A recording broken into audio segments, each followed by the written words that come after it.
Los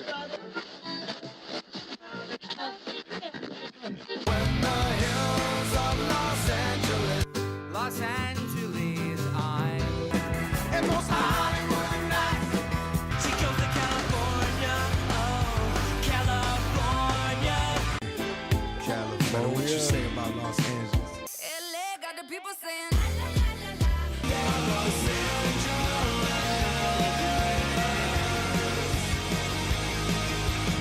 You're listening to Corner of the Galaxy on cornerofthegalaxy.com.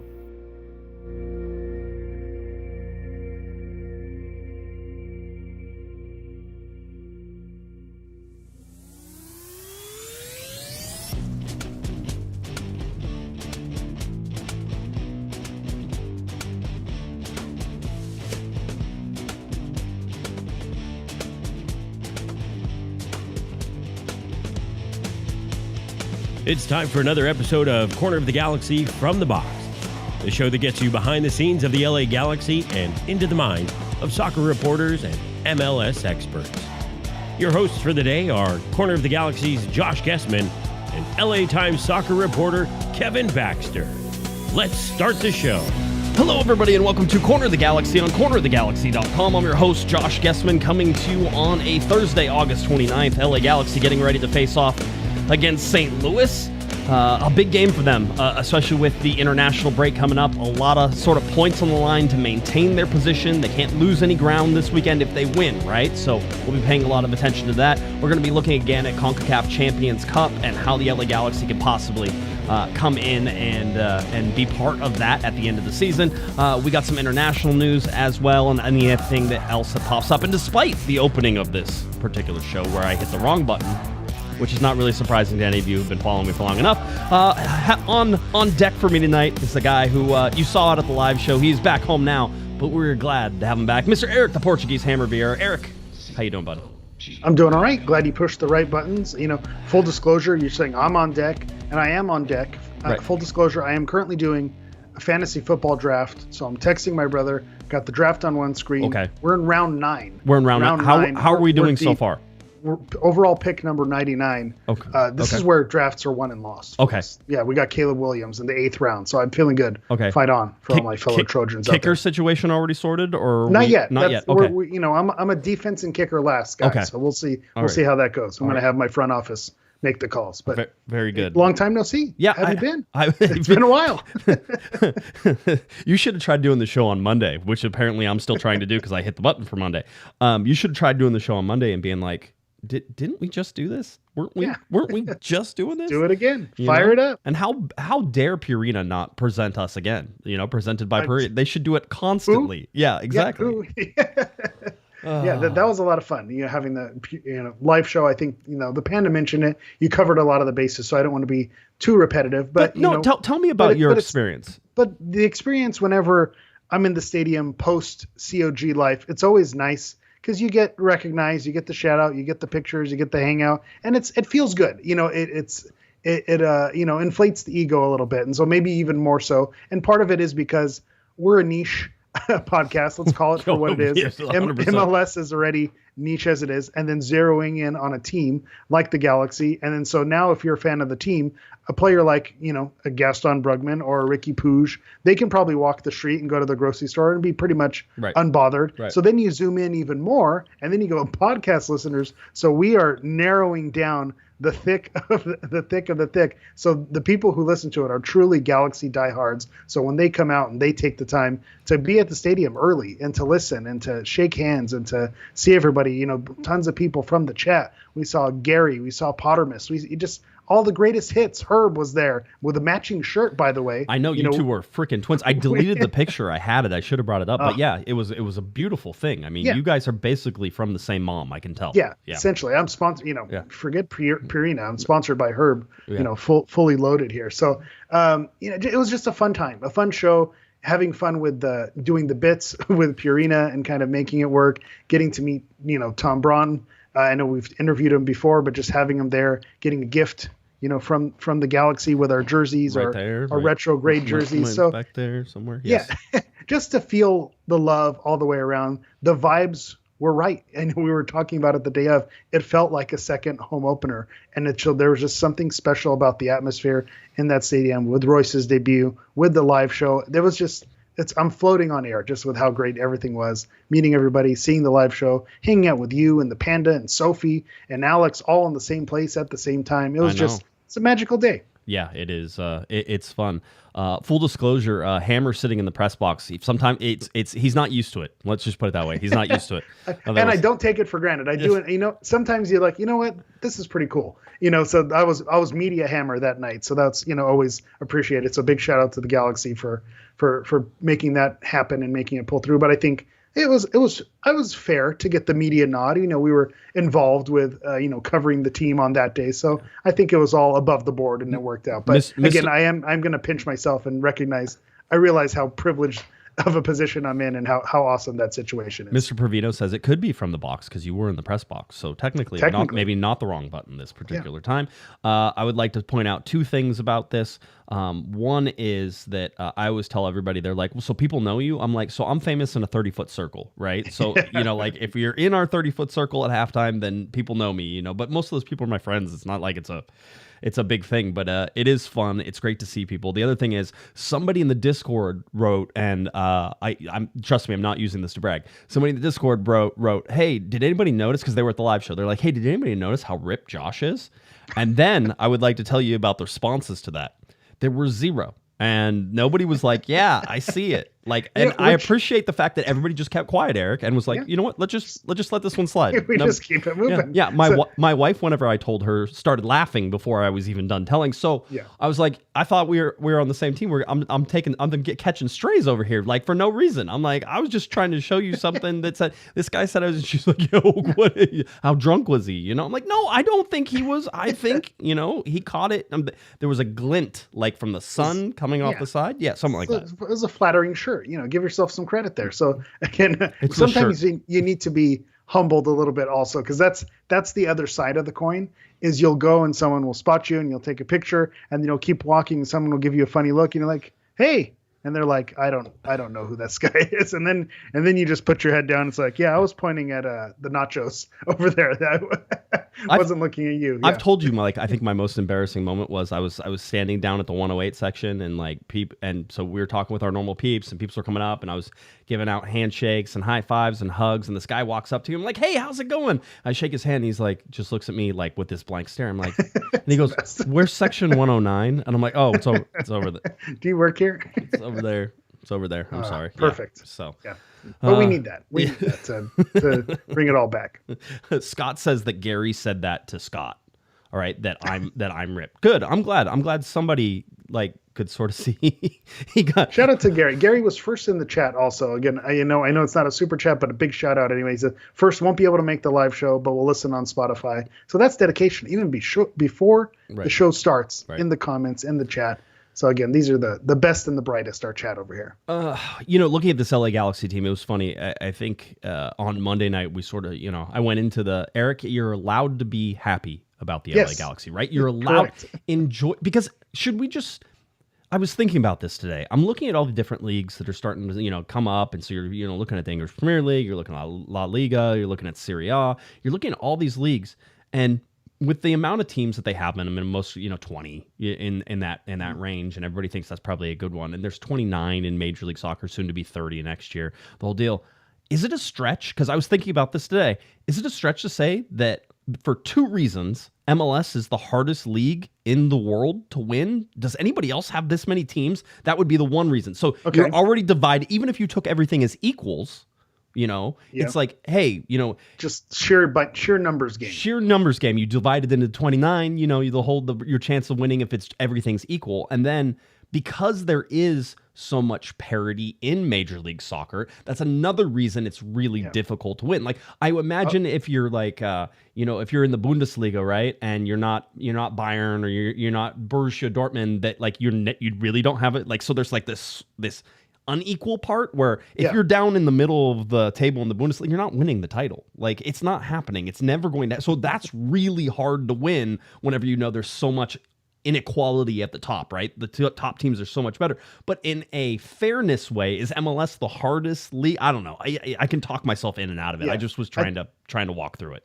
I thought you were going to go roster rules being, that's the reason for the parity, but that's not being able to be like a Bayern or a Dortmund and splash the cash, if we're comparing it to the Bundesliga. But Bayern Leverkusen will tell you otherwise. If you get the right people and the right players, it doesn't have to necessarily be the top of the top, but it's one hiccup. And then you look back at the winners of the league for the last 20 years, and it's pretty one-sided. So I think that's a fair thing to say that MLS is pretty difficult to win because the numbers game and the amount of teams.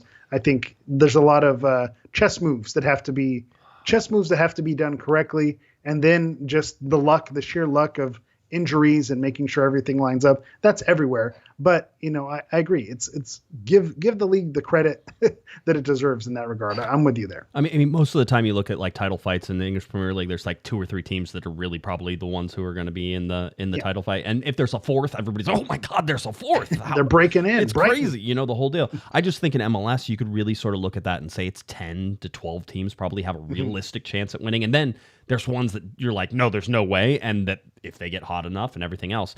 I Am Jam says, the salary cap makes the league vanilla. I think it makes it, I don't know, what's a really complex flavor? Technically, vanilla is a very complex flavor. Vanilla's good. Vanilla's delicious. It has like 32 different compounds that like make up. It's like Dr. Pepper. There's all these things that sort of mix together to make vanilla. But having said that, I would disagree. I don't think it makes. I think it makes it. It's like expert level freaking skiing, right? This is a triple black diamond in Major League Soccer because there's only a sliver for error, and then you have no money to fix it if you do screw up. Yeah, well, here we go. Everyone likes it when you compare our real life accolades there, and now we're going to compare it to FIFA video game. Another thing everyone compares. It's easy to win when you choose, Real Madrid or Man City, when you select that as your player team, when you go and pick the LA Galaxy with their stock players and their ratings, and then go try to win a game online against someone who picks a Manchester City and then say it's easy. It's a degree of difficulty in terms of where you want to go with it. Now, of course, when you play other MLS competition, someone like for like, then, we're right back where we started. But I think there's an argument to be made there. Yeah. Anyway, I was just looking at that saying, man, you look at all this and there's 29 teams and you're trying to do all this stuff. And, the Galaxy, everybody was like, oh, the Galaxy won't finish in the top, 7, was like, I don't remember what everybody's finally said. But even last year, the problem with last year was it was so skewed because of all the injuries. And there was that one stretch, Eric, where people were kind of healthy and the Galaxy started winning games, and it was after Chris Klein left. And I'm like, we've been waiting for this Galaxy. Like, we knew it was there. We've been watching the whole deal. And then, you got more injuries and more things piled up. And it's like, it's just not going to happen, right? The whole deal. Again, another reason that winning any league or winning any championship, you have to have luck on your side. I'll jump in there with what you were saying on Monday also about how, it doesn't feel like this Galaxy team is one of the greats, but yet when you look at the numbers, it's there. And I keep going back to this being the bizarro LA Galaxy, version of last year, where last year it seems like this team has to be better than how they're performing. And then they just were stuck in 13th place, couldn't get out of it, couldn't win 3 games, had no way of figuring out their situation. And we felt like they were better. And this team, it's the opposite. We feel like, well, there's definitely flaws. There's the set piece defending that when that goes wrong, it goes horribly wrong. They're winning games, but I don't know that they're, killing their opponents. And so we're thinking, well, maybe this team isn't as good as we think they are. And then here they are sitting atop the West. And I think that's something to be proud of. And so I just go back to that bizarro where we don't think they're good, and yet everything else is showing us otherwise. We have to believe what's in front of us. And when you go to games in hand, and I know that's the argument against the Galaxy right now, and I say this all the time, you're only in control of the games that you have in front of you. Right. So they can't go back in time and unplay games. The games were on the schedule. They played them. They're sitting in first. What do you want them to do? Do you want them to not be in first so they could chase it? Do you want them to wait till the other teams play the game and then make a run? No, you play the games that are in front of you, try to win them, and you walk away with 3 points. And like you said, it's okay to be happy. It's okay to be happy with their results while still recognizing that it's not a perfect team and there's flaws and there's chinks in the armor. But I think it's something that you can be happy about how they're playing. I walked away thrilled and I mentioned it before with all the pregame stuff that went into it. But after watching that team kick it on in those last 30 minutes and watching Marco Reus take the field, and as someone, I was critical of the move, thinking, is this a Steven Gerrard side of it, or is this a Zlatan side of it? Which part of the spectrum are you going to get? And what I saw is it's a pro. And of course, maybe it's my own fault for just not being super tapped into Bundesliga and Borussia Dortmund and not knowing exactly maybe the type of quality, how high quality Marco Reus was. But you saw him, and it was just very German precision, no nonsense. Right. We were joking around. Riqui will do 7 spins, and then Reus says, nope, analyze the field, Terminator, make the pass, and that's it. Yeah. Calculating, and then we're done.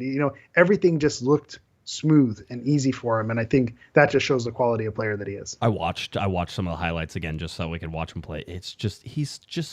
It's so slow, Eric. Yeah. Like, I'm like, are they going to... In a good way. Yeah, in a good way. It's like, geez, it's one of those. But hey, this is, we had breaking news at the live show, right? Tom Braun said the big thing. By the way, that was awesome. Ray with the breaking news thing. Ray, you've made, by the way, Tom Braun thought it was hysterical. Like, I've had a couple front office people like reach out to me and be like, dude, the breaking news about the bathrooms was amazing, right? One of those things. And so it was great. But we had that. So now I bring you a similarly funny breaking news. That's right here on Corner of the Galaxy, where we're ready to break more funny news, and maybe we'll even have some real breaking news eventually here as we go. But the big breaking news is that, if you remember from last week or on Monday, I said, maybe we need a charts and graphs jingle and the whole deal. Well, Ray in the chat room says he's making me a charts and maps, and we're ready to go. Ray is here. Ray is in the chat room. Ray, you're awesome. So thank you. I appreciate that. What an absolute legend. Ray, I'm going to give you some hints on this one. Something corporate. Look up a song called Globes and Maps. All right. Maybe we could do something with that. Well, also one of my favorite songs, but we're going to have to change some things in order to make it work. But just if you're thinking with the influence. About it, I like it. Yeah. So anyway, feels like, it doesn't. Well, first of all, it's a very slow song, so that's not going to work. But I feel like there's some inspiration we can sort of drive there. Ray understands me. We speak the same language. But yeah, that's what we're awesome. Ray's so amazing, and just all the jingles and everything. I mean, we didn't get a chance to play Cooking with Kuntz at the live show. I was sort of looking for a good reason to do it, and never sort of got there, and that's okay because we had a lot of fun. It's funny. I'm looking at some of this. People are like, what made the Galaxy's current roster so successful this year? Well, I'll tell you, the designated players are playing more than 80% of the total available minutes. That'll help. Go figure. Yeah, what do you know? Have them play. I don't know. 80.8, almost 81%. Again, the highest that we have ever marked down was 62.9% in 2021. That's why we're feeling the way we're feeling, is for that exact reason, because when you bring in the big names and they're out, Douglas Costa, Chicharito. That's just what I'm saying. Which side are Marco Reus coming in? Right. Which player are you going to get? A guy who's all the way out, or are you going to get a guy who's going to play the games? Now, Reus isn't a DP, so he doesn't fall in that category. But you look at the type of players they brought on, and they're gamers. By the way, raise your hand if you had Gabriel Peck at the beginning of the season being the guy who would play the most minutes so far, or most percentage of minutes that he was available for, right? So far, 2,101 minutes for Gabriel Peck. Riqui Puig exactly at 2,000. Joseph Paintsel at 1,792, so 73.7%, 82.3%, 86.5% for Gabriel Peck, which gives us about 80.8% whenever you're looking at that. So that's one thing. To the quality is, it's funny because people were clamoring for this at the beginning of the year, Eric, and they had it and they didn't realize they had it, but they're like, the Galaxy need better depth. And it's like, you should have let this all play out because let me tell you, you're going to end up getting it. We've been talking a whole bunch about John Nelson in terms of what he's been able to do. Remember, Julian Aude is supposed to be the starter. Yeah. Greg Vanney has talked about just recently about what John Nelson brings to this. And he's like, this would be an insult to a lot of guys, but I know John is like, man, I can't believe he said that about me. Greg Vanney called it. He goes, he just gives you a 7 every time. He's a 7. How many times, Eric, have we talked about needing the guys who just give you the 7 every single time? Yeah, I was having funny. I've said this before that I have a group chat with some crosstown rivals, and we kind of have the banter back and forth. And so I say it all the time because when they first came in the league with a lot of sizzle, I said, where you win the league is with the veterans. So it's not necessarily the big flashy pieces. It's the veterans. It's the depth signings. Where you win, oddly enough, your MLS Cups, it's not on the backs of Joseph Paintsill and Riqui Puig and Gabriel Peck. You need them to perform, don't get me wrong, but when you're able to slot in your John Nelsons, your, Jeff Lorenowitzes, those are the type of guys, those journeyman players who will go to these teams. Darlington Nagbe is one of those names that sticks out as well, where you plug them in and it's okay. They're not necessarily, flying off the page, this sizzle reel, but they're going to be the guys who know the league. They know their way around a team, and they're just going to put in, their grab their lunch pail and go to work and clock in for their 7 shift and clock out, and you know what you're getting, and you don't have to worry about mistakes or things going wrong. That's where you win your MLS Cups, is with players like that. Ready to see it. Ready to see all of it. Galaxy now 7 games remaining, coming up on Sunday, by the way. Philip said Saturday's a must-win. 1, I would disagree because it's the wrong day. And 2, Sunday is not a must-win. They aren't in those yet, and maybe won't be until the playoffs, right? There was a must-win. It was in Leagues Cup, and they didn't win it. So, that's how those things work. Yeah, we'll talk to it when we get to our game preview. But away at St. Louis, who's not, biting at their heels at the table. This is, I think, the definition of a don't need to win. Well, the crazy thing, and we'll talk about it, is that I think St. Louis sort of scared a lot of people with their match against Portland. You're like, wait a minute, what's going on here? Is this, with John Hackworth as the manager? So we'll talk about that. Let's get to some LA Galaxy news that we had this weekend, and it was maybe some confusing news for everybody because everybody's like, it was for me. Yeah. What does this mean? People explain. By the way, I learned the new acronym, which is the ELI5, which explain it like I'm 5. Like I'm 5. Yeah, I didn't know what that was, and then there's a whole Reddit group apparently that's an EL. That's a huge Reddit thing. Yeah. If you got to get in on ELI, explain like I'm 5. That's one of the big ones. That and shower thoughts. Two personal favorites. Okay, good. Anyway, they're like, explain this to me like I'm 5. So here's the deal: is the LA Galaxy acquired FC Cincinnati's natural first-round pick in the 2025 MLS Super Draft and a conditional $50,000 in 2025 general allocation money in exchange for the rights of first refusal for defender Teenage Hadibi on August 27th, right? So this happened. So Teenage, one is somebody said, great marketing by him. You can be in your late 20s and people still think you're young because your first name's Teenage, right? Yeah. Somebody goes, I was thinking of Wheatus. I thought, the song was, got 2 tickets to Iron Maiden. I'm just a teenage Hadid, right? We can make this work. We can make that work. So that was a bad one. No. Ray, save us, Ray. No, Ray. This is why we can't sing. Have you ever seen whenever they were talking to Wheatus, and he was like, yeah. So I was like, I had this idea for a song. I'm like, I'm just gonna sing like I'm a girl, sing both parts. Yeah. Sing both parts. They'll do it. And he's like, this is gonna be stupid, and it ends up being this giant hit. Anyway, so this happens, and then everybody goes, what? Right. So basically, and in explaining it like I'm 5 is basically the Galaxy had dibs on Teenage Hadibi. I think that's how you say it. I don't know. It could be different. Sure. He's not coming to the team anyway. Hadibi. Not yet. So they had the dibs. They basically but how did they get that? Because I'm like, I don't remember that happening. I usually in the back of my head I'll be like, oh yeah, I remember they did something. So I was able to. This is stuff you only get from Corner of the Galaxy because I don't know that anybody else reported. Play the jingle. Wait, no, we're not playing breaking news. I broke it earlier, yesterday or something like that. But basically, the Galaxy selected him in the second stage of the 2023 re-entry draft. That happens in December of 2023. So after the 2023 season, right? The Galaxy apparently now. It's not reported. As a matter of fact, it only showed that 2 teams picked up players or something, and maybe it's because they knew he wasn't coming back to the league, or I don't know the real reason. But basically, in order to select somebody in the second round, then you have to make them a bona fide offer or a genuine offer, right? Of basically saying, hey, come here. I don't know if the Galaxy thought that they could get him and made him an offer to bring him back. I don't know if that was ever in the cards for that, because he was with Houston and I think that his option didn't get picked up or something like that. So he was out there to be selected. So one of those names that you remember seeing him around the league in one of these previews. So he's a commodity somewhere. He's available, in one of these situations. Right. And so they apparently they made him a bona fide offer, and that basically gives them his rights, right? We talk about players' rights all the time and how MLS sort of does this in order to decrease competition between teams, that there's these mechanisms. And so this is one of those mechanisms. So the Galaxy made him a genuine offer. That means that they got his rights. That means if he wants to come back into the league, somebody needs to trade for his rights. And so basically that's what happened with Cincinnati. Cincinnati said, hey, we're going to give you a first round draft pick, which is their natural selection. People are like, well, is that going to be be a good draft pick? No. Well, I mean, it's not going to be great. You're not going to pick like top 5, but you're going to be in the top, 29. Cincinnati's pretty good, so you're going to get like 28, 27. But that also means the Galaxy are probably going to have 2 picks rather close to each other because you expect the Galaxy to also be in that spot. And so there's ways you can trade that and do stuff for it if somebody else wants it. And so turn it into GAM, folks. Yeah, do something, right?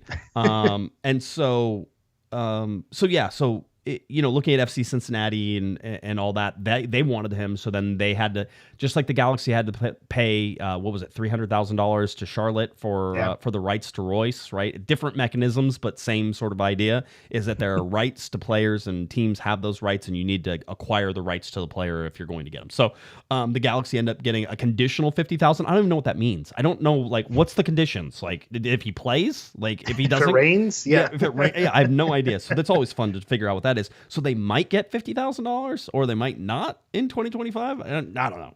I feel ahead. like the announcement says that they will get those 50,000. That's why they had to make it, is they need to declare somewhere that money is accounted for. Yeah. I do declare $50,000. So there's something in that. I don't know if the Galaxy had, and I haven't had the conversation, but I mean, there's also a thing where they're like, man, this guy's probably coming back into the league, and even if we don't get him, we could probably get some money out of it. If even, it's like, it's just a little bit, you're chipping away, you're doing a little bit, but it makes some sense.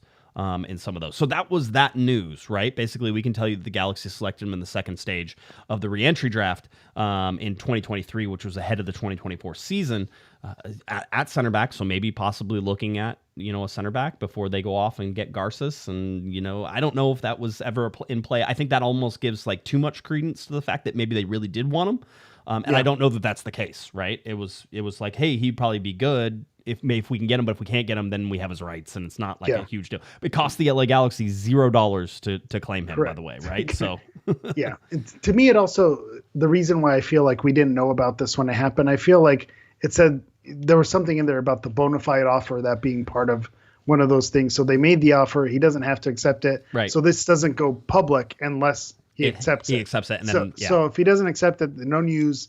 Don't worry about it. But one of those conditions, I feel like got triggered somewhere for them to need to make the statement. Adam with a $2 super chat says, "Do you know what's going on with the Brugman reports?" I don't. we were just looking at this. We were watching just it looking live. at this. I don't believe at this time there's anything to those reports. That's about all the information I have. And I don't want to say anything else because I don't know if I'm correct about anything else, but the indications that I got was that with asking around a little bit was that there was nothing to this, that perhaps it's just an agent or something like that sort of spilling things. Gaston Brugman actually went out and responded to Alex's tweet and saying it's not true, which is interesting because there's a whole bunch of things that cannot be true in that. Yeah. So what's Gaston's source though? Yeah, I know. That's what I want to know. Yeah, where's your source, bro? Trust me, bro. Is that? And so that seems to be the indication, is that there's nothing there, that it doesn't look like the Galaxy are involved in anything. And so that's sort of where we're going to leave it for now. If I get any more information about it, I'll let you know. I don't think the Galaxy are going, one is, I think the Galaxy are done. Two is, it seems it would be difficult for them to allow Brugman to go. And this is where we can sort of say, does this pass the smell test, right? Mm-hmm. It would be difficult for them to let Brugman go right now because there's no replacement. And you can say, well, they have Royce in there, and then, you have Delgado. And yes, there's a lot of people who play in that position, but the Galaxy are and if you talk to Greg Vanny about it, if you talk to Will Kuntz, I think they're pretty high on Brugman coming back. Like, him coming back is an important part. What happened in the second half weniver Brugman got to come on with Royce, right? Yeah. And the line changed, like you said. Yeah, Sir Leonard Miguel Berry. Out there, the knighted person that he is. So you look Dr. at those, Miguel Berry. Yeah, Doctor the Third. Do you ever wish that whenever you're filling out stuff on like your airline ticket and they're like prefix, you're like, maybe I could. No, I don't have any of those things. But Gaston Brugman is an important part of the LA Galaxy right now, so I don't think that he's going anywhere. In fact, I was sort of watching those reports, going, I don't feel like this is anything, but I could be surprised. Maybe the money comes in. They're like, "Hey, we'll give you $15 million for Gaston Brugman." And you're like, "Okay," it's like, yeah, that'd be nice. I mean, I don't think that's gonna happen, right? So, So we're starting to see some of that with Gaston Brugman. I think the Galaxy are still very, very much would like him as part of this. I don't know what happens in the offseason. We can talk about what happens in the offseason whenever it's the offseason. We are not there. Do not jump ahead yet, all right? By the way, I know that the LA Galaxy, we've talked to Will Kuntz about it whenever he's been on our show. He's like, we're already working about the offseason, which is just blows my mind. You can't enjoy anything if you're ever in sports. We can't do it on this podcast either, you know? You have to be constant. That's the thing that I think gets taken for granted. And when these moves happen, you're like, man, they moved quick to get, to get Gaston Brugman on the team. That's one of the examples. But at the time they said, oh yeah, we were scouting him the year before. We already had, contact with agents and all those things. You realize it's a 365 job for these players. Yeah. Or these people. No, it is.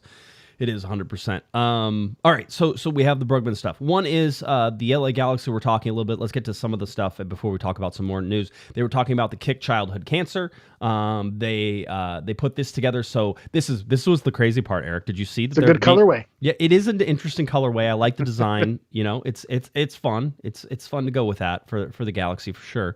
But it says, all sales will be donated to @COG.org. And I was like, wait a minute, do I have do I have to worry about this COG over here? Do I have to look? I did click on it. It's the Children's Oncology Group, so we're okay. I think we can separate there between them. But a really great thing. So you can look for that jersey in stores at the club and also online. You can find that. Another thing that's coming up is on September 21st, Central American Heritage Celebration in conjunction with AFJA. So AFJA is in on this. So that's going to be a party and a half on September 21st. Ready to rock Always and roll. a hit. Yep. Always a hit. Circle that one on your calendars. So those will be the fun ones. Now let's get to some more news for the LA Galaxy, where we talk about Joseph Paintsill. I was hoping the LA Galaxy would avoid any call-ups. And I was like, it feels like maybe they will. I'm like looking, I'm like, I'd feel like perhaps they're going to get away with it. But Joseph Paintsill did get called up by the Ghanaian national team for games against Angola and Niger. So he'll be making those. Those games are on Thursday, September 5th, and then Monday, September 9th. Now, the LA Galaxy will play on September 1st against St. Louis and on the 14th against LAFC. So it looks like he should be back for all that and won't miss the game in St. Louis and won't miss the return game. Of course, we'll all be watching those games, 9 a.m. Pacific time for the first one on Thursday, September 1st, and 8 a.m. Pacific time on Monday. So that's another one to watch. So 9 a.m., 8 a.m., those are your times. You'll be watching because God forbid anything should happen to Joseph Paintsill at this point, right? This is all injury watch. That's why you think they'll be watching? Yeah. We'll be watching with a close eye. Speaking of, Ghanaians, there were some Ghanaian fans. It was Ghanaian Heritage Night at is this where you're pulling up right now? Perfect. I'm all over it. It's what a great segue. We didn't even plan this. But again, it looked like there was a raucous crowd there sitting with Riot Squad and having a fun time. So I'm a huge proponent of these heritage nights, especially when there's a player of that heritage on the team. It's just an opportunity to show out, represent the culture and give it up. And it looked like that group was having a fun time. So hopefully we were talking about this at the live show. How many fans say, we got ASO tickets and that was our first time. And then we were hooked and we're coming back. Or, I went there for Ghanaian Heritage Night. I wasn't a Galaxy fan. I saw that they had Joseph Paintsill. We went there, and then you're hooked. You're in. Yep. These are the type of things where you can roll your eyes or make fun of it if you want to. But this is what puts the butts in seats. This is what gets people to become fans, to have their story of being Galaxy fans and say, hey, when did you become a Galaxy fan? Well, in 2024, they signed Joseph Paintsill, and I went there for a Heritage Night, and ever since then, I've been going back. I've been loving going to games. This is where those stories begin. So big shout out to the Galaxy for putting it together and to the fans for looking like they had a good time and adding to the atmosphere. I was talking to somebody not too long ago, maybe it was at the live show or something like that, and they were like, I came for like an ASO thing, right? Yeah. The whole deal. And we discount that a lot because there's like sort of the stigma. It's like, oh, well, you don't want the ASO crowd and, like it's just soccer moms and, the whole deal.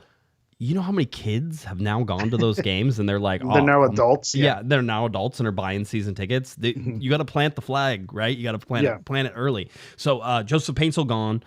Again, Galaxy have the international window off. I think some teams are playing during the international window. So there's going to be some things to watch in all this, right? Just good for us. Yeah, no, I think so. It's sometimes you got to post the score in the leaderboard, like you got to be in the clubhouse before everybody else and make them chase you, right? And the Galaxy are kind of in that position right now where it's like, come chase us. And when you look at the team, most teams most likely to sort of be really in that, one is LAFC. They keep playing more and more games. If you watch the U.S. Open Cup that they play, by the way, just a travesty. We're gonna talk about it. The field. I can't. It looked like a high school game. There's a charm. I understand the charm of it's the U.S. Open Cup. It was at Starfire, right? Starfire is the Seattle Sounders practice facility, right? And so it is much smaller. It's a practice facility, right? It would be like playing at the stadium, right? The track and field stadium. I think even less so because it feels like the confines were even smaller than that. Right. But here you go, you're going to a smaller venue, but it's still a turf field. You see the background where it's, there's hardly any stands on, half of the stadium. And so the surface is terrible. The atmosphere is lacking because, there's not the fans around. So like I was saying, you can go with the charm of with the small venue, with the U.S. Open Cup, but also if it's not up to snuff, if it just looks like amateur hour, especially when you have teams battling to play in a final, it looked like an opening round game against, the Rochester, Rhinos, yes. At a stadium in New Jersey, turf field that they were able to secure on a Tuesday night. So it didn't have a semifinal type feel to it. That took away from the game for me. But with LAFC winning that game 1-0 on a very controversial penalty call. There's zero chance I have anything. The only thing I think is VAR was like, I can't change that because I can't see it. But there's no way I would have called that a penalty, especially after the VAR look at it. Having said that, they advance. I'm trying to tell people the more games that they play, the better it is for the LA Galaxy, because now I think they have 11 games still to play, and the Galaxy have 7 games to play. They're going to have to play some midweek games. They have another U.S. Open Cup final, which may even push them to another 12 games. I forget exactly where it's all at. But it's a lot of games in a short amount of time, and the same time the LA Galaxy are going to play 7 times. You got to worry about them passing you. You have to worry about RSL. And RSL I'm less concerned about because I think that their transfer window wasn't good. And I don't know that they have a lot of momentum coming out of the transfer window. And so that I think is a little more helpful. I think the Galaxy got great momentum out of the transfer window and out of the break. Colorado is one that you should worry about because I think they're playing really well right now. So the more games that the other teams play in the same amount of time, and it's a fixed amount of time, and with international call-ups and everything like that, you might be playing shorthanded, the better for the Galaxy. This is why we're talking about get your numbers up there and make everybody chase you, right? So play the games that are in front of you. We were talking earlier in the season that, speaking of St. Louis coming up this weekend, were the Galaxy this year's St. Louis, who are going to come out hot, and then as the season went on, started to kind of drop down to maybe who they really were. It feels like RSL was this year's St. Louis, where maybe looked good. Hey, maybe watch out for this team. And then lately, it just doesn't seem like they're the same team that started the season looking scary, at the top with the other teams in the West. It does look like they're dropping off. And Colorado is maybe that team that's peaking at the right time. And give Seattle credit also. Seattle's looking good, yep. They're looking like, they're always in the mix, so you felt like, is this an off year? But they're looking like the Seattle that we're used to seeing again. Another shout out, an international call up for the LA Galaxy Academy, and Enrique Quique Martinez has been called up to the U.S. Soccer's U17 men's youth national team for a tournament going on in the Czech Republic from August 30th to September 9th. By the way, Enrique Quique Martinez, I love it. There's just that's a magical flow to it, and just for that reason alone, this kid's going to be a star. So congratulations to him. We don't always highlight the academy, but I saw that pop up. I thought it was a good thing to celebration. Shout out. Yeah, let's absolutely. be happy. We're riding the wave. It's all good right now. Tucker Lepley, by the way, first professional goal. I don't know if you were watching. Ventura County FC gets his goal for them over the weekend. So after not playing for the LA Galaxy, went and played for VCFC and scored a goal in their win. And they're continuing to sort of revive after they shipped some guys out and did some things. So we're actually going to have the president of that group. And so we're talking about the group that is doing the operation side of things. He's coming up, I think, on Monday. So Monday night, Kevin and I will be able to talk to him, and you'll find out a little bit more about what they're doing. It's an international break. I thought it'd be a good chance for us to reach out and say hi. So you can be tuned in for that. Now, Eric, we've been talking. Yeah, go ahead. I'll say just a shout out to Tucker Lepley for scoring that first goal. And it shows the importance of having a VCFC because when you bring in Marco Royce, that midfield doesn't have tons of room for guys like Tucker Lepley. So where are they going to go and grow and develop and make sure that they're still game ready, that if, something happens, God forbid, to anyone, that that they're fresh and they're able to be in game fitness and say, hey, I just scored a goal this past weekend. I'm ready to jump in and slot in. So that's the value of having a VCFC. It's not to be, scoffed at or laughed at. It's definitely something that's important. And then with the group that's been reaching out and that, as we've been in communication with, the work that they're doing, and we've given them some shout outs as well. That's pretty impressive. Everything's kind of trending in the right direction. Yeah, it's a lot of fun to watch what they're doing up in Thousand Oaks, in an area that sort of is devoid of professional sports, in an area that probably is affluent enough with a good mixture of middle class and everything else that really could support a soccer team. So it's looking like fun and it's looking good. Let's talk about this LA Galaxy team just in terms of history again, because we always like to do that. Trios with at least 10 plus assists in a season the last 10 years. Well, there's only been 2 others in the last 10 years. You have to look at 2017 Atlanta, 2018 Houston, and right now, if you're looking at it, you're looking for Mr. Joseph Paintsill to get an assist. And if he gets an assist, the LA Galaxy will be one of those teams that has 3 players with 10 plus assists in that season. Now, it goes actually even beyond this, because realistically, these guys are almost all on 10 goals and 10 assists as well, right? And so if there are some more goals scored, which you're expecting there should be, the LA Galaxy are actually a pretty high-powered offense in Major League Soccer. If there is these guys and they all get it, 10 plus goals, 10 plus assists, they would be just the second team in Major League Soccer history behind 1998's LA Galaxy team with Kobe Jones, Cienfuegos, and Welton, right? And so those would be the guys that you would be matching if they were able to get 10 goals and 10 assists. But history, nonetheless, in the last 10 years, the LA Galaxy would become just the third team to have a trio with 10 plus assists just on that level. So that's impressive. It is. And again, it kind of goes under the radar a little bit. You're just like, yeah, they're scoring goals. They also have a lot of assists. Oh, these things are starting to rack up a lot. You can sort of see it. And especially, I think back to that 2017 Atlanta team when they came into the league and they were just kind of setting the world on fire. That's a group of players that you look back at and you say, wow, that was something special. So that these players are in that conversation really says something about, that trio. Very, very interesting. Again, let's look at the standings here real quick. Eastern Conference, Miami clinched playoff spot. They have the 56 points. Over there in the Eastern Conference, it's Cincinnati in second place, 48 points. Columbus is just such a great team.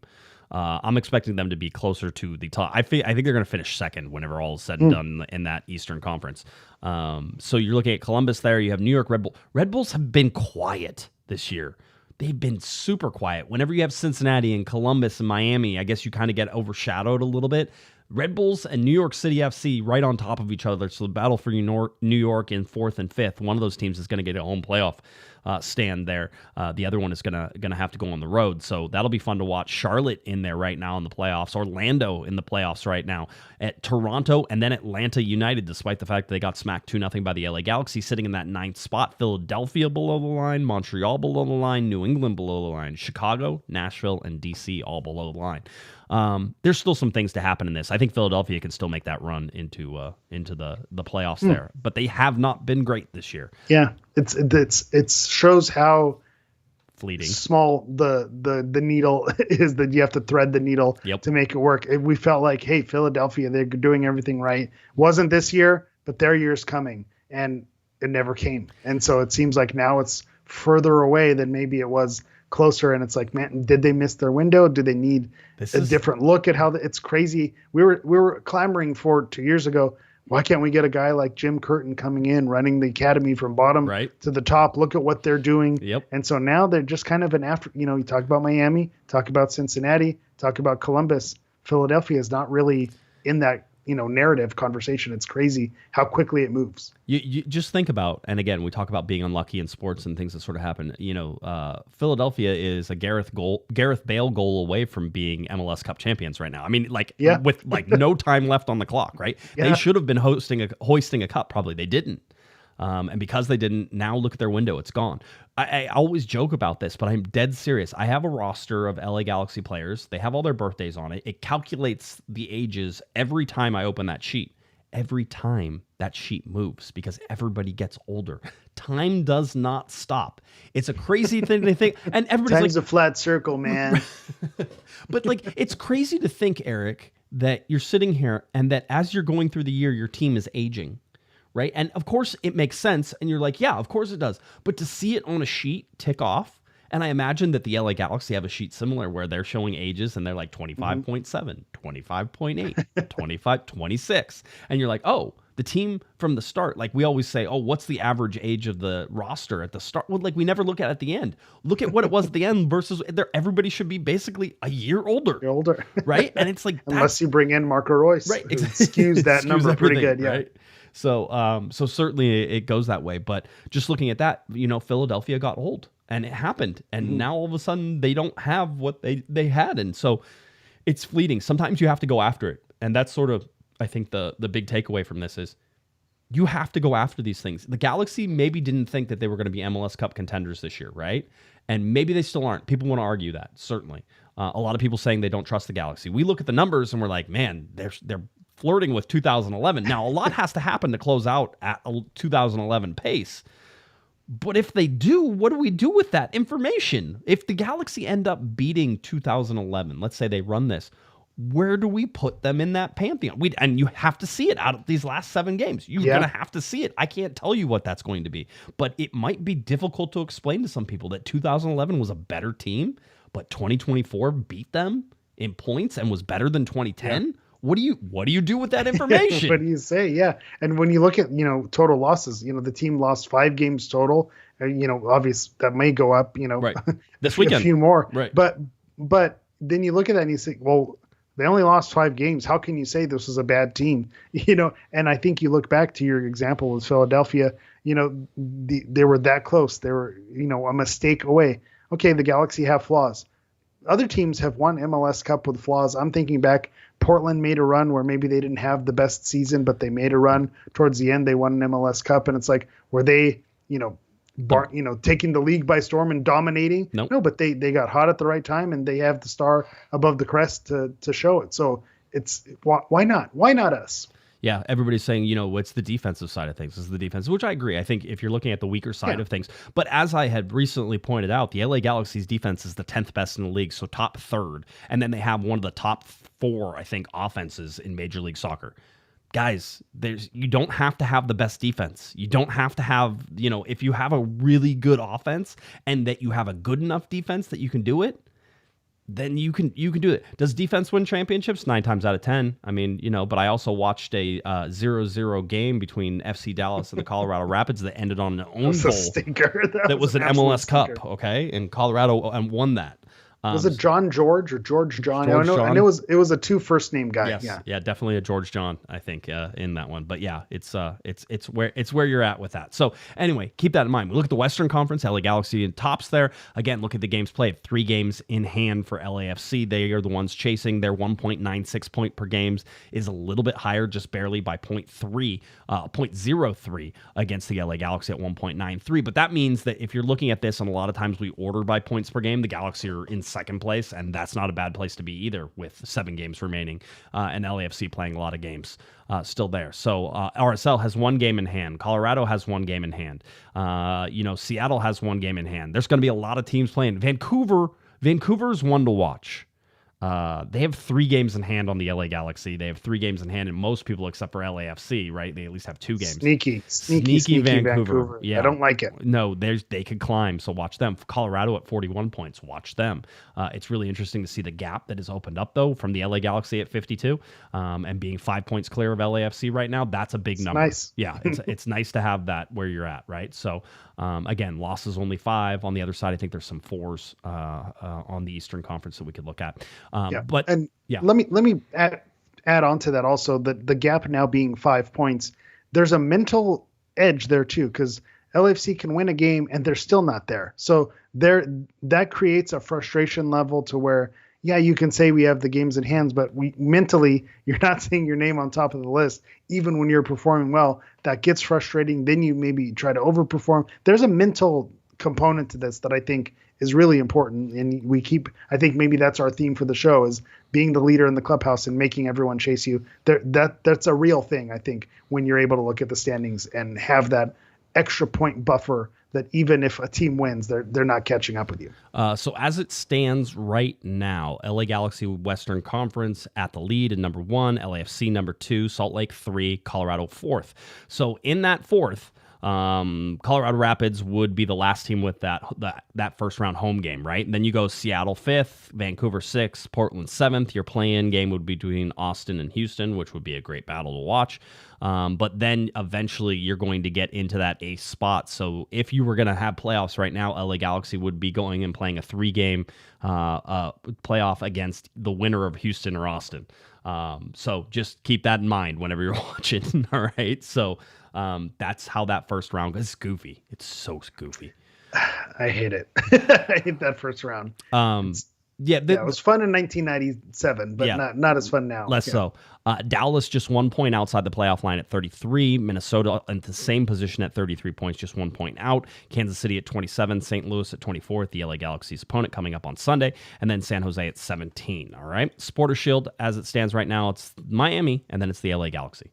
Miami, by the way, 2.15 points per game, having played 26 games. They have 1 game in hand on the LA Galaxy, and that points per game is pretty high.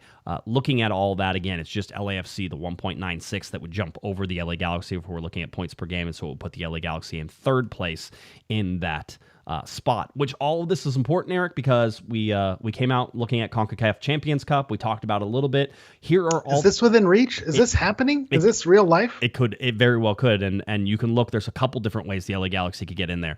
Right now, Kansas City just booked their trip to the CONCACAF Champions Cup because they are a finalist in the U.S. Open Cup, and normally it would go to the winner of the U.S. Open Cup, but LAFC is already in it, so Kansas City will get that back up whether they win it or not. So that is that final. I think it's coming up at the end of September is whenever that game gets played.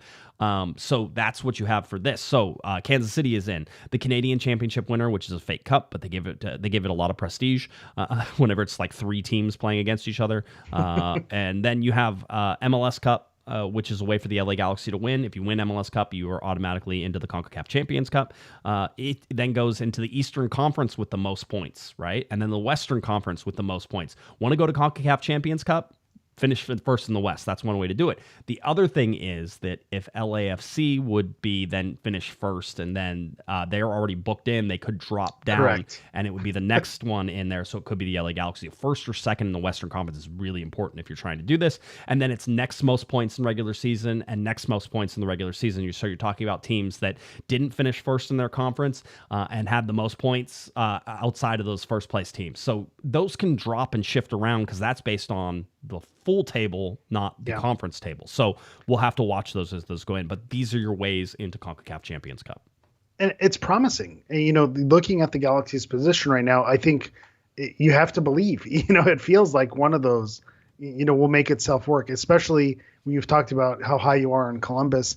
If they end up winning MLS Cup, then that drops down to next in line, whoever was, the runner up or wherever you want to go to it. And so I think that there's something to that also, that if you don't want to root for the other guys across town to win it, but all these other permutations allow entry points for the LA Galaxy to get there. And I think if they keep where they're going, I think, to me right now, a CONCACAF Champions Cup spot that says we're back. Right. And I think that's been something we've been saying since week 2 with Sasha Kleshin is, are the Galaxy back? I think getting in the CONCACAF Champions Cup competition announces you're back. Let's get to Jeff. He had a $5 super chat. Last week we discussed which Galaxy player would you not allow your daughter to date. This week, which player would you allow your daughter to date? I'm going with Gaston Brugman. Upstanding gentleman. Can protect a young lady. Seems like he's an upstanding adult, a citizen, has a good job. I mean, he may be moving. Nah, that's a joke. That's a joke. He's going to Spain. Hey, I like Spain. Yeah, I like Spain. Some paella. Yeah, I could go there and visit. So I'm going with Mr. Gaston Brugman. You? I'm gonna, as a member of the media, Yes. getting to say, I get to say that now. Being in the press room and watching the post game press conference, I sometimes you think, well, these players, these journalists who are in there, how much do you really get from being in the same room and listening to them speak? And there's the kids like to say aura. There's something about the players and how they speak and how they command themselves. Maya Yoshida, just the way he best guy came ever. out, I know. and he's in charge. I think that's someone who, if that was my son-in-law, it's like, hey, this guy, he has it together. Right. He's an adult. Right. I'm gonna, feel safe, feel like everything is going in the right direction. But I think that would be my answer. But I think we both might be wrong. I think I saw Peck in the chat, the Bible study. You're gonna go there, kumbaya, holding hands, feeling maybe unthreatened about other things, going down. So again, maybe Peck could be. I like that shout from the chat, but for me it'd be Maya Yoshida. I feel like he's a good hang. Yeah, it'll be again. I love these questions. We're always finding some different ones in there. Off the rails. Yeah, 100%. Let's talk about the game now. Coming up, the LA Galaxy will head to St. Louis on Sunday, September 1st. That's right. No more games in August. August is done. Game in September now as we go. The LA Galaxy and St. Louis, 11:45 a.m. Pacific time. This game, Apple TV, free, Fox, because it's on Fox. You want to know why this is the Sunday only game soccer. on Sunday? This is because it's on Fox. That's why. Holiday weekend. So with Labor Day coming up, so they have one game. Everybody else plays on Saturday, which will be interesting because you'll get to see everybody try to close the gap on the LA Galaxy, and then the Galaxy get to play the next day and figure out whether they can keep that gap the same by pushing those points back up. So really interesting. You know that St. Louis and the LA Galaxy have now played 3 times, and there has never been a winner. They have all been draws. What a weird stat. It is 3-3, 2-2, 1-1. The last time the LA Galaxy played in St. Louis, I think the first time the LA Galaxy played in St. Louis, it was on June 11th, 2023, and that game ended 1-1. So St. Louis, as we have talked about in that Western Conference, Eric, all the way down on that Western Conference in 13th place. Having said that, if you watched any of this Portland game, it was a 4-4 game. Multiple times. Wild one. Yeah, multiple times St. Louis had a 2-goal lead and let Portland come back, including letting Portland score with being a man down in like the 9th minute of stoppage time, right? To make it finally 4-4. I will say this. I watched 3 of those goals from St. Louis, and 2 of them came off corner kicks, and one of them was a penalty kick. So I don't know if that bodes well for the LA Galaxy or not whenever you're looking at it. But if you also want to take a look at the stats, and maybe this will calm you a little bit, expected goals for Portland, almost 6. They were at 5.6 goals, and they scored 4. St. Louis was 1.9, Eric. They had 2 goals, and they scored 4. So if we're going to use those stats in any meaningful way, I'm going to suggest, Eric, that perhaps St. Louis outkicked their coverage in this game. It was just playing a little bit crazy, and it was a nuts game. They got the bounces there. I think that's definitely something to consider, especially where you look where St. Louis is on the table. I'm Mr. Peak at the right time, so you say, oh, great. They scored 4 goals. They're going to be coming to this game flying high. But you're right. When you look at the XG and how the goals came about, it makes you – maybe this is the time, going back to must wins and all that fun conversation. I'm not going to call this a must win, but when you look at the standings, and this is something that the Galaxy this season have been able to do, the teams that are below them, not playing, down another level and just handling their business, going away, stealing 3 points, stealing a draw. I think that's what you need to expect from this weekend. Yeah, a $5 super chat from Adam says Joe Dickerson is the referee for Sunday morning's game, and the MLS announcers are Tony Husband and Ross Smith. I think you'll expect I like Joe Dickerson as a referee. He's usually pretty chill, but I never trust a referee. Let's put it that way. There's a lot of good ones out there. I just don't know where they went in Major League Soccer, so I'm sort of interested at that. By the way, Adam also asked a $2 super chat how Christian Miles is doing. I texted him not too long ago. He's staying busy with he was doing some Leagues Cup stuff. Yeah, there it is. Miles right there. Yep. I've talked to him. I think he was doing some Leagues Cup stuff, and so maybe some U.S. Open Cup stuff. He's been staying busy. College, he's always been on the college circuit and announcing for college stuff. So it's always great. Every once in a while, I'll text him and just see how he's doing. So I think he's doing pretty good. So shout out to Christian. We're LinkedIn connection. So I see him doing the college stuff with the Big Ten, with the Pac-12 shakeup and things going on. So I think he's doing well, and I feel it looks like he's doing well. I don't know. I hope he's doing well. Yeah. Sending all the good vibes to Christian Miles. He's a solid dude. Huge. I'm such a huge fan of his. He's such a great guy. Bobby, by the way, $5 super chat. Which player is not too fond of Alex El Nino Ruiz? My guess is Maya. Incorrect. Nice try though. We're not telling you. That's not mine. That's Alex's thing to tell. So next time Alex is on, you can ask him. But I'm not going to tell you. I know who it is, but no, Maya is incorrect. And we're not going to play the game where you start guessing the whole roster. And I'm like, nope. It's not Maya Yoshida. Maya couldn't be nicer. In like the whole, I think you got a little bit of it. You were in the room with him. You saw it. He's just a great guy. He's a great leader for that team because he's sort of a quiet leader, right? The whole deal. But I just have so much respect for what he's able to do on a regular basis. By the way, had himself a game and a half against Atlanta. I think that might be why Bobby is doing the super chat here. Is I think Alex's question was asking him, do you feel like this was your game of the season? And Maya kind of laughed like, hey, man, I'm not going to answer that. Yeah, he's like, that's for you guys to figure out. Yeah, that's not my job. So I could see where maybe Bobby felt this way, but I think it's more about Maya's personality and not being humble and not wanting to say, oh, yeah, that's the best I've looked.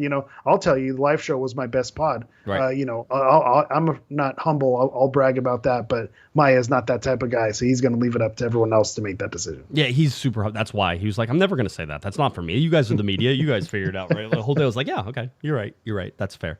So the whole deal. All right. Looking at this team, certainly, and Greg Vanney was talking about this a little bit in his press conference on Wednesday.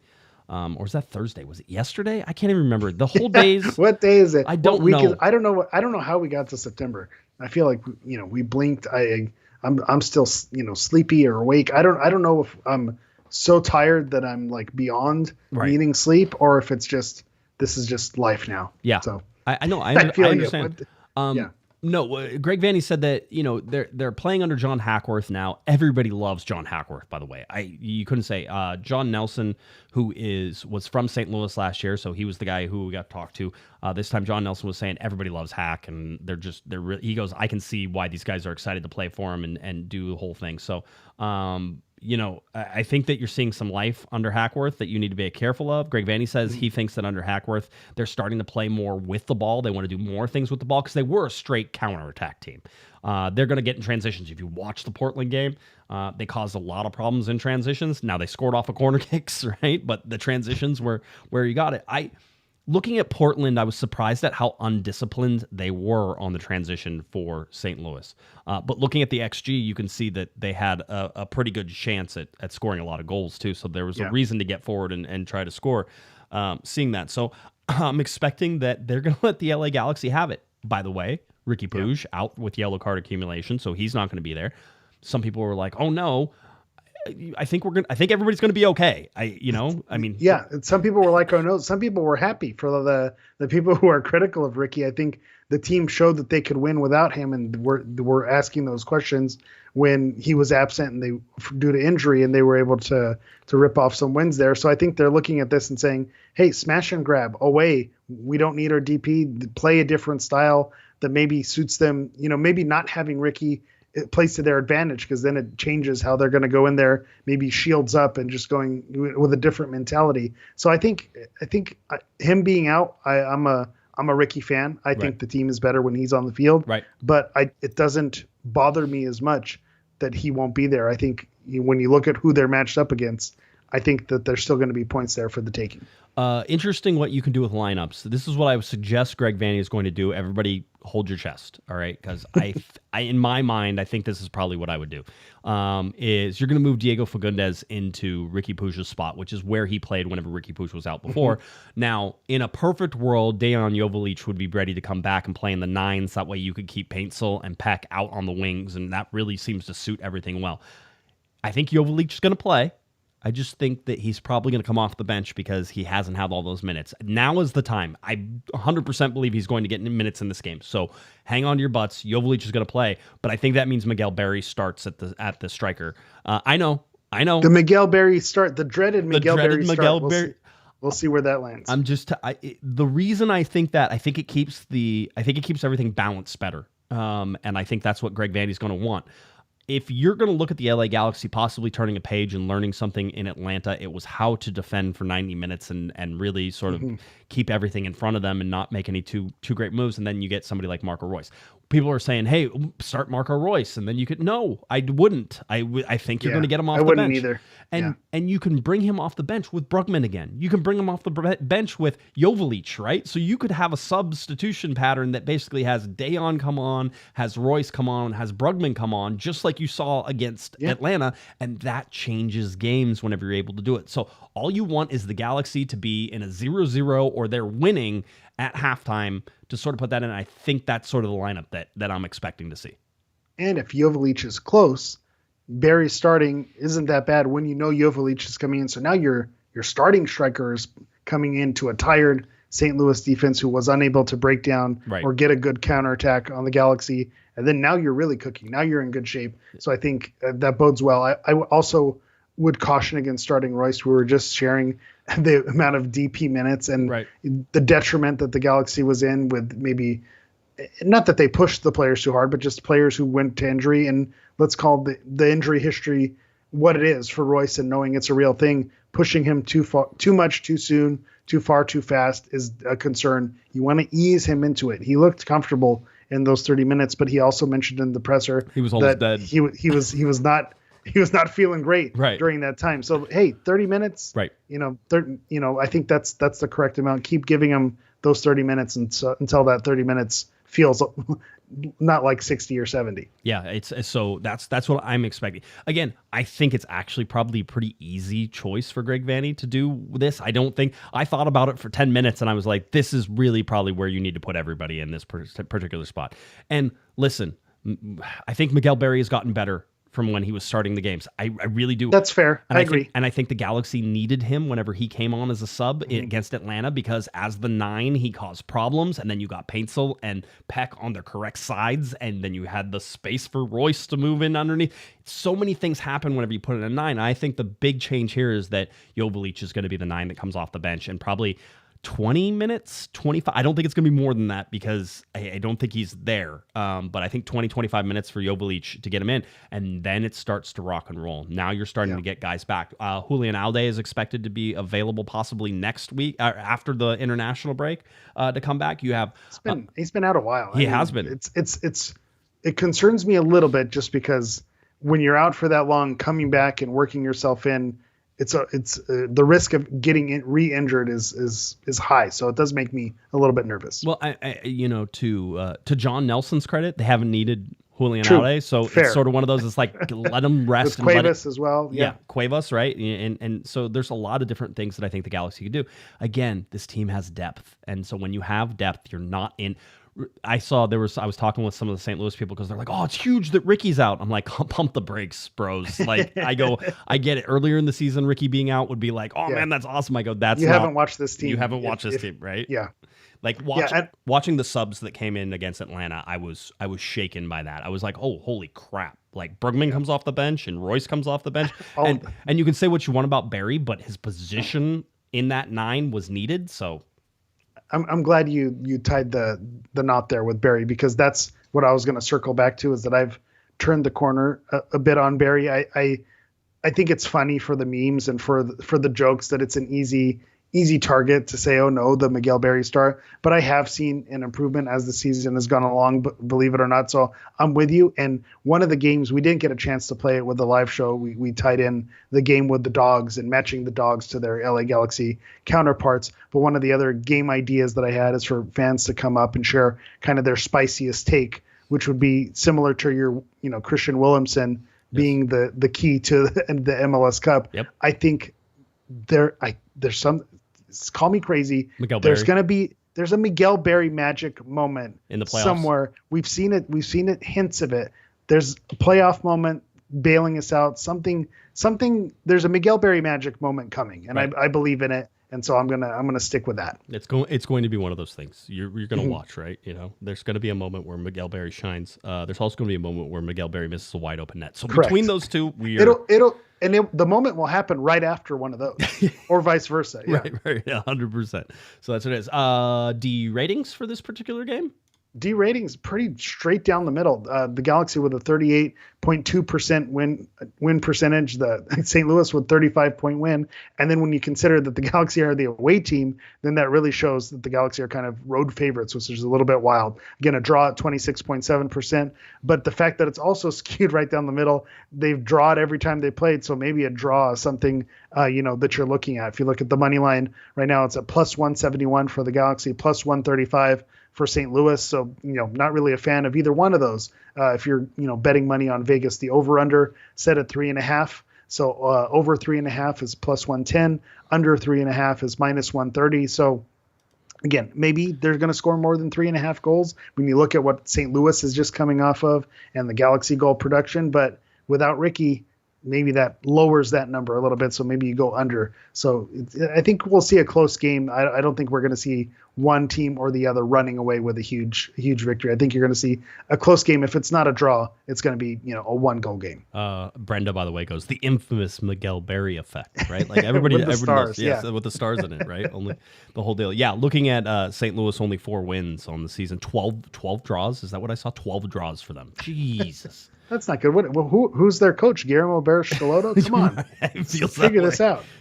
So anyway, no, but I mean, they've had more success at home. I think that's something that you really need to pay attention to, is that when they do win, they win at home, right? And so that's where they're really, and I think they're revived under John Hackworth. So just be careful. It's not a trap game, because I think the LA Galaxy are going to take them plenty seriously on the road, the whole deal.